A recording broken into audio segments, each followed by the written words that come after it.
Hello everyone, and today I'm going to be making various types of non-dairy milks. I want to show you the technique, and actually how this came about was, and let me just make sure, can I just do a quick audio sound, make sure that actually I'm going to use this microphone, hopefully that's better. Let me do a quick sound check with my team. Angela, can you confirm you can hear me okay? And then we get started. So this idea of doing milks came actually about from somebody. A couple of you made a comment last week that you don't particularly like coconut milk, and I totally get it. And actually, a lot of people are beginning to have a problem. Sounds good, thank you, Angela. It's actually more and more people are beginning to have a problem with coconut, but also with a lot of you I know have given up dairy, and then you've substituted dairy with almond milk. And then suddenly it became almond cheese and almond milk and almonds as a snack and almond flour, right, in baking things to replace gluten. And suddenly everything became almond. And then you might have noticed that after 3 months of doing a lot of nuts, or specifically almonds, you suddenly realize that you can't tolerate them anymore. You know, it could be anything from getting really itchy skin to having digestive issues. And so it always helps to soak your nuts overnight and then either use them right away or dehydrate them for further use, for later use. I've got some nuts here, like almonds right here, and these almonds, these almonds are, hi there, Alex. These almonds have been what's called sprouted. So you can't really see the sprout on the outside, but what happens with them is that they actually sprout on the inside. You can see they're a little bit more plump as compared to, bringing it up too close to your camera, they're a little bit more, they're more plumper compared to the regular almonds. So, but I want to give you some ideas of how you can make really nice milks that are non-dairy, that can be used in smoothies, just as a beverage, if you want to give something as a snack to your kids. So you might be asking, hey, so what's the point of making these milks when I can just go to the store and buy one, right? And it's true, like you have almond milk, you have rice milk, you have coconut milk. I mean, there's so many different milks that are available out there. The problem is, and you will see this from making the milk together today, that the shelf life of these milks is actually really short. Even if you put it in the fridge, some of these milks would only last for about 3 days, like coconut milk and tiger nut milk I want to tell you about. I'm really excited about that one. Actually just lasts for about 10 days in a fridge, for about 3 days in the fridge, and then it kind of goes a little sour. So you can imagine how many additives preservatives and additives need to be used. The additives are used, so preservative is to preserve, right? And to keep it longer in the shelf. And it's kind of scary. I don't know how you feel about that, but I feel like if a product can be on a shelf, you look at the life of the product at the back of the label, right? The back of a product, and it tells you that it's like a year from now. I have a problem with that because it kind of makes you wonder, what is the amount of preservatives that are being put in here in order to keep it fresh? And then the other thing that they do is they put in additives, and additives are there to prevent the separation. It's a natural form, like when you're making your own, coconut milk, and I'll show you almond milk or pumpkin seed milk or tiger nut milk, it's very normal the separation will happen. And it's really as simple as you taking the jar and just shaking it up, and that's it, and it's done, right? Like you can just consume it. What research has found is that when consumers see, when they purchase a product and they see the separation, they get kind of grossed out and it's not very palatable, and they start questioning whether this product is fresh or not. But I think you're different here, and you understand that, store purchased food a lot of times is just really kind of crappy, yet you want to have that addition to your coffee or tea or or making that ashwagandha latte that I taught you last week. And so before I get started, I just want to tell you about the ashwagandha latte that I made last week. First, they created the idea for me to show you other milks than coconut milk, because some of you had remarked that you don't like coconut milk. So there are many other options, and I'll show you how to make them today. But the other thing I didn't mention is that if you're sensitive to nightshade, then ashwagandha latte might not be the best thing for you. Why? Because ashwagandha actually is a nightshade. The same way as the tomatoes, potatoes, eggplants, peppers, goji berries are nightshades, so is ashwagandha. So we had a couple of people posting saying they've made it, they liked it, but then one person started having pain all over the place, and the other one actually ended up having hot flashes, which is also a great reminder that when you have food sensitivities, actually that can also trigger hot flashes. There's a lot of other reasons for hot flashes. Sugar levels is one of the big ones, but then food sensitivities is another one. So, okay, so I've got a whole variety of different options here, and I'm only gonna make one milk. So I'll let you guys choose which one do you want me to make. So the options are very standard almond milk, right? So I've got almonds here, and they're sprouted almonds in case you're joining us late. I've got coconut, which some of you mentioned you're not a fan of coconut. The good thing is the technique is exactly the same thing, almost for all of them. And then I've got pumpkin seeds, that these ones have not been soaked and sprouted, but you can get those that are soaked and sprouted as well. And then one of my really favorite ones, hope you choose that one, is tiger nut. So while you guys are deciding, there's a little bit of a delay from the time I'm talking to the time you actually get to hear it. So while you are deciding, so let me know which milk would you want me to show you how to make. And so one more time, almond, coconut, from coconut flakes, pumpkin seed, and then tiger nut. Pumpkin milk seed or tiger nut, Alex is saying. Cool. So let me tell you about tiger nut while you guys are typing, and I'm gonna look at the poll. Or Angela, if you wanna just help me look at them while I'm talking, that will be. Let me know what's the consensus. So the cool thing, let me just actually show you. The bummer is that I actually ran out of tiger nuts, and the only thing I had left, and they do sell it in stores these days, but so the only thing I do have is, let me just, coconut.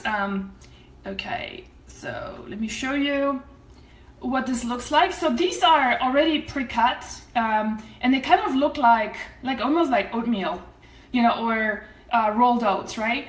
The reality is that tiger nuts actually look like, think of hazelnuts that's been kind of shrunk. That's what it is. The cool thing about tiger nut, let me tell you about this, why I love them so much. Couple of reasons. Number one is that it's not a nut. Even though the name is tiger nut, it's not a nut. It's actually a tuber. And it's hypoallergenic. I'm yet to see a person who's got a problem with tiger nuts. Most people actually don't have an allergy towards them. Unlike almonds, unlike coconut, there's more and more people developing problems with coconut. And so I think it's really important to be really varying your diet and varying the things that you're working with on a regular basis so you don't overwhelm your body with just the same produce over and over again. So the other thing is that they're full of prebiotics. So prebiotic is a food for probiotics, which is another really cool feature. They taste really good. And if you think that, you know, I'm always a little bit cautious of like these new products that just suddenly, you know, came out of nowhere, right? But actually, there is a long history of tiger nut having a huge presence originates from Africa, actually, from Nigeria. And in Nigeria, tiger nut is actually really popular and very commonly drunk, especially in a milk form that I'm gonna be showing you. And then furthermore, what happens with this is that tiger nut is also, and then I think it's the Moorish culture, right, brought it into Spain. And in the south of Spain, for those of you who've been to south of Spain and tried the true Spanish food, it's called horchata. So, and then some of you might have been to Mexico, like try the real Mexican food, not Tex-Mex, but the actual Mexican food. Like if you really go to the farmers markets and, you know, and the Sunday markets around Mexico, a lot of places have horchata. They don't use tiger nut because tiger nut doesn't grow there. But they use rice, they use ground almonds in Mexico to make horchata. So, you know, so this originated from Nigeria, was brought into Spain. The Spanish started making horchata. They brought horchata to Spain, substituted that with almonds and rice, and so you have it. And so I'm really happy that food like that makes a, you know, some kind of a resurfaces, all over again, and for really good reasons. And I have to tell you, the milk that you make with tiger nuts, Alex said she bought a tiger nut flour, didn't know what to do, how to use it. Great, so that's a great point. Let me show you that they do also sell that in a flour form, right? So let me just zoom in here. Yeah, so this is flour. It was very similar to almond flour, right? And how you can use it actually is, it's really through, you can take an almond flour recipe and just replace it with tiger nut flour. Is gonna be the exact same thing. The only thing is that it's naturally sweet, and so what you would need to do is reduce the sweetener. So for example, if the recipe calls for, it's got muffins or whatever, right, and it calls for 1/4 cup of honey, you can actually omit the honey altogether because it is sweet naturally, so you don't need the sweetener. Okay, you guys, so we've got more people online, and I think what I'm gonna do is, so Angela, what's the consensus? What's the request been like so far? Let me know, and then we're gonna get started with showing you how to do it. The good news is that the recipe is almost the same for making any of those milks.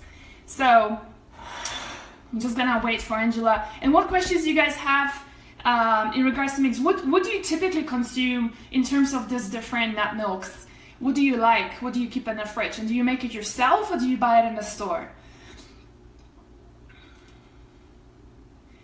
Tiger nut. Okay, yes, awesome. All right, great. The other thing I forgot to tell you about this is that the fiber is highly fibrous, so it's high in fiber, which is what's called the resistant starch fiber, which again acts as food for probiotics, which is really awesome.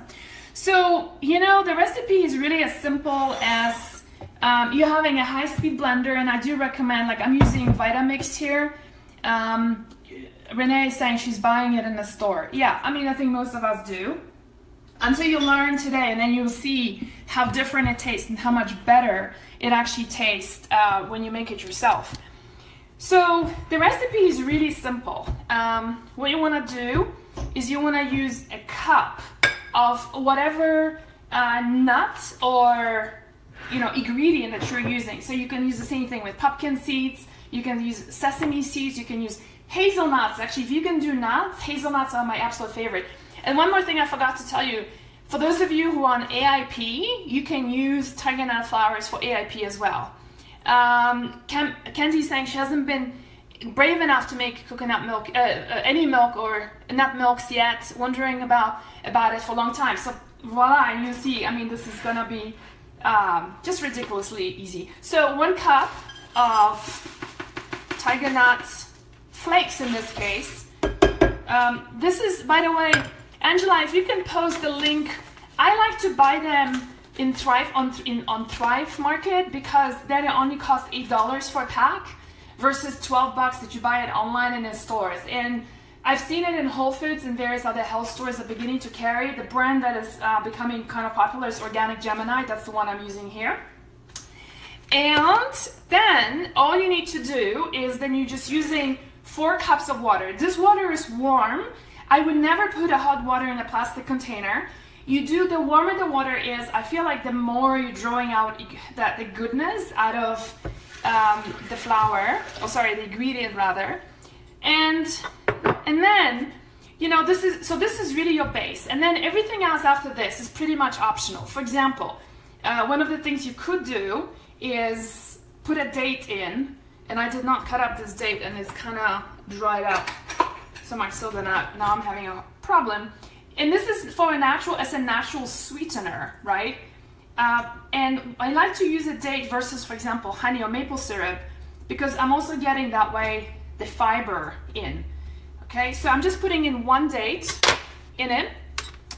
Now, the other really cool thing, do you guys want to guess why I'm putting like a generous, I'm gonna do 2 dashes, not even a pinch, just 2 dashes of salt. Who wants to guess? No, Angela, the link is on Bitly.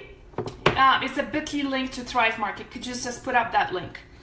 And so who wants to guess why I'm putting salt and for adrenals, Alex is saying. That's true. That's part of the reason.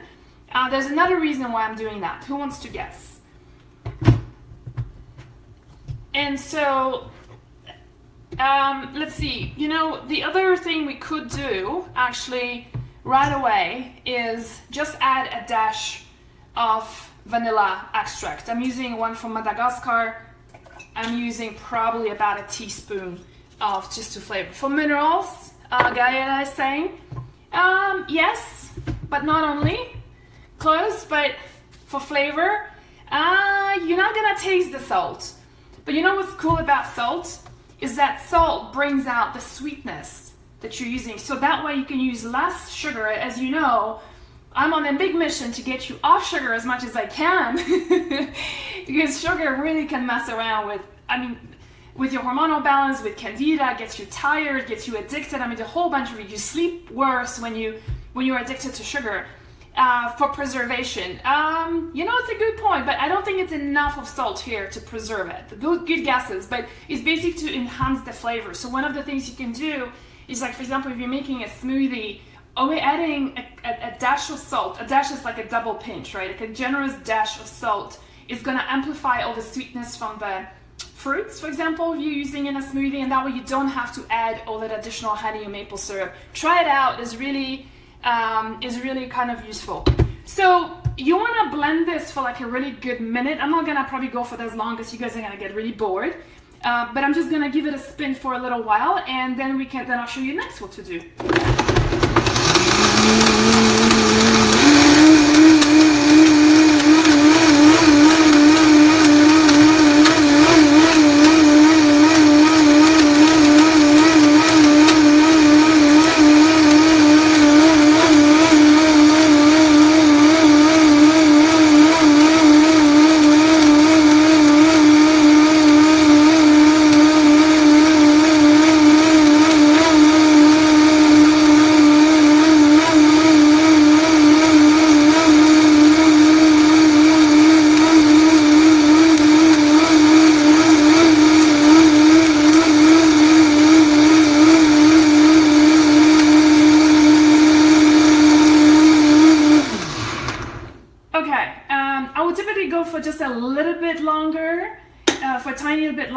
Just to make sure that's even more blended, but I'm not gonna torture you with all that noise, so it should be good enough.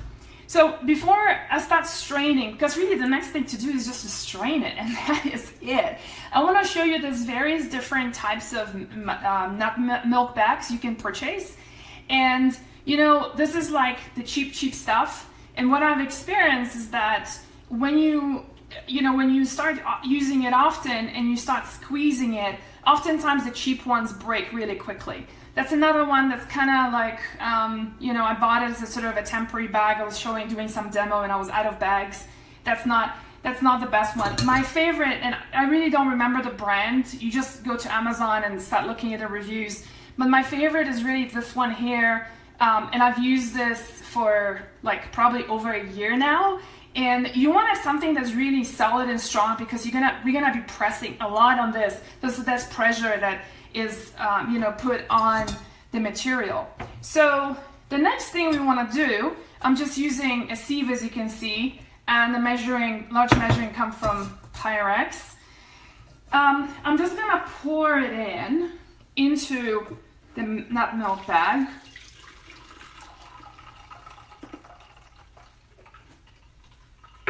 Okay, oh, I can smell the vanilla, which is kind of awesome.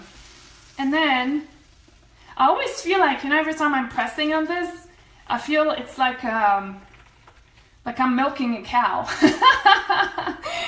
It kind of feels like that. Now, what's gonna be left here is actually really good stuff. This is the fiber that's left out, and I would really recommend for you not to. Let me just do it over a bowl. Whoops. So I'm just gonna put that in here, I'll show you in a second. And I would recommend for you not to throw it away, put it in the freezer. And then when you have a little bit more of it, if you guys can see, right? And so this is basically, it becomes Teganut flour, which you can also use in your smoothies, because That's really great fiber, and a lot of the probiotics are gonna be left in there as well. So, believe it or not, we have just made tiger nut milk. Do you make crackers with the pulp? Yeah, you could.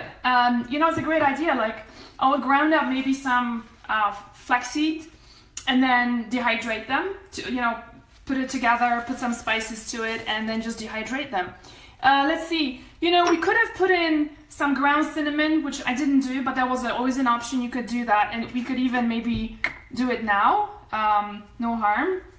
And the other thing is, I want to just show you, in case you're feeling adventurous and you want to try something a little different. You see this? It's called rose water. So for those of you who like Arabic kind of food, you might be interested in this. I personally love rose water. If you've traveled to places like Morocco, or if you've been to many Middle Eastern restaurants before, there's oftentimes baklava that is infused with rose water, and I think that thing is just absolutely amazing. So let me just, where's my whisk? There we go. So I'm just gonna whisk this in here, and that was cinnamon powder just now. And there we go, ladies. That is your tiger nut milk. How complicated was that? And took us how long? I don't know. I mean, I've been doing this for the past 20 minutes, but obviously I've been talking a lot, right? So, gosh, I mean, you gotta try this. And I have to tell you, once you start making your own milks at home, you know, it's just no going back to the carton stuff with all the artificial crap in it, you know, because it just tastes different. So it's very similar to almond milk, very, very similar, sweeter naturally. And somebody was asking, how long does it last? In a fridge, it typically will be, I won't keep it for longer than 3-4 days. If you can't consume it right away, just freeze it, you know? The other thing that's gonna happen with, specifically with tiger nut milk, is that you're gonna have the sediment at the bottom. So is there calcium in tiger nut milk? I don't know about calcium. I know there is iron in it. So don't think of this as a milk as a replacement for dairy milk. If you want calcium, there's other ways of getting your calcium, like consume sardines with bones in it, right? That's a great way of getting green leafy vegetables like collard greens, and all the dark green ones, kale, contain a really decent amounts of calcium. And if you think about it, you know, like cows get their calcium from grass, so there is actually calcium in green vegetables. Yeah, so it tastes like almond milk. You know, it's just slightly sweeter. It doesn't have any of this funky smell and taste, aftertaste, which I always taste that in those carton milks. The vanilla comes through just a little bit. So, you know, if you were planning to use it maybe in cooking or things like that, then don't use the vanilla and stuff, just keep it plain.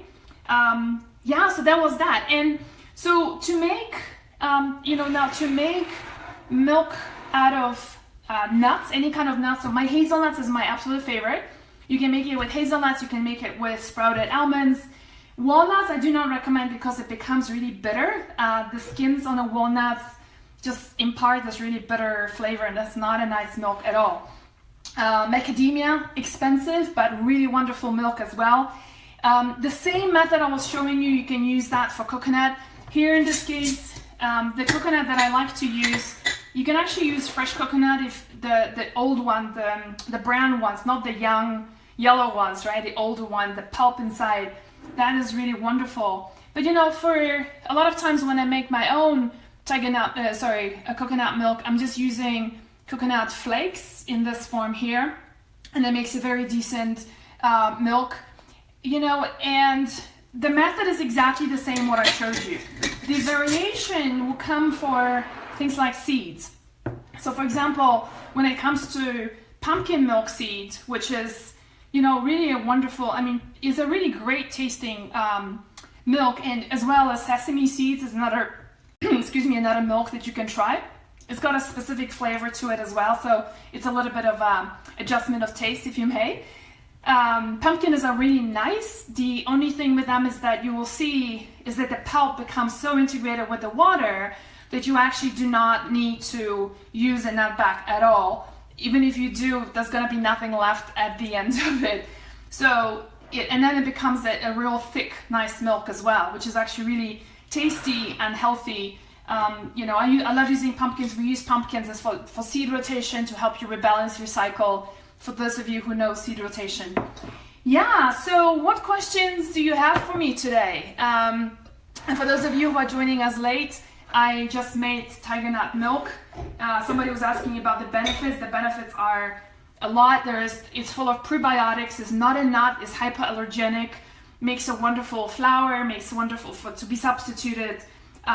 You know, any almond flour recipes, you can substitute tiger nut flour with it. Reduce the sugar. You can make milk out of it. You can put that pulp that we just had left over into smoothies. Really wonderful source of fiber. Rich in iron, right?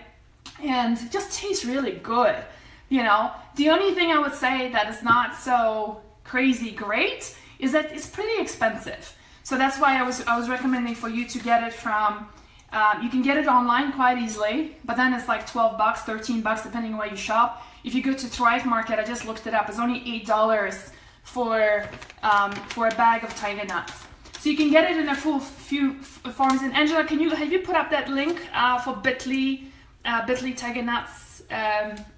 So Renee is saying great information. Awesome, thank you. And I hope you enjoyed it.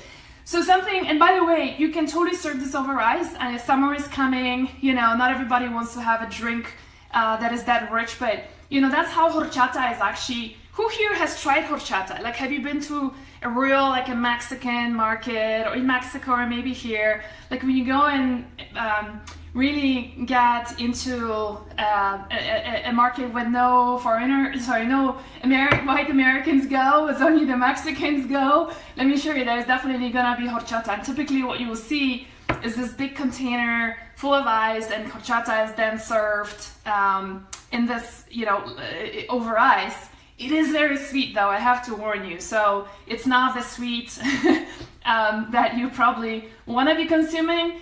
So that's another. I saw pumpkin protein powder in shops. Would you use that? You know, Alex, you know me and powders. I mean, if you can make it yourself, like why use powder? Like why not just use real food? You know, most of the time the powders, when you powder something, it gets naturally oxidized, so they need to put in some things to preserve it. You know, I ask a question, why not just use real food rather than constantly be going to these packaged foods, right? It will be my answer. So that's what I wanted to show you today. I'm wondering if there's any questions coming in. I can't really see the questions that disappear because I'm using an interface like that just doesn't allow me to. While I'm waiting, I want to show you, can you guys see the background here? This shelf, I just got it installed. Greta is saying, I'm from Mexico. Yeah, awesome. Gretel, have you made horchata before? I'm sure you've had it if you're from Mexico. I'm just wondering if you've made it before.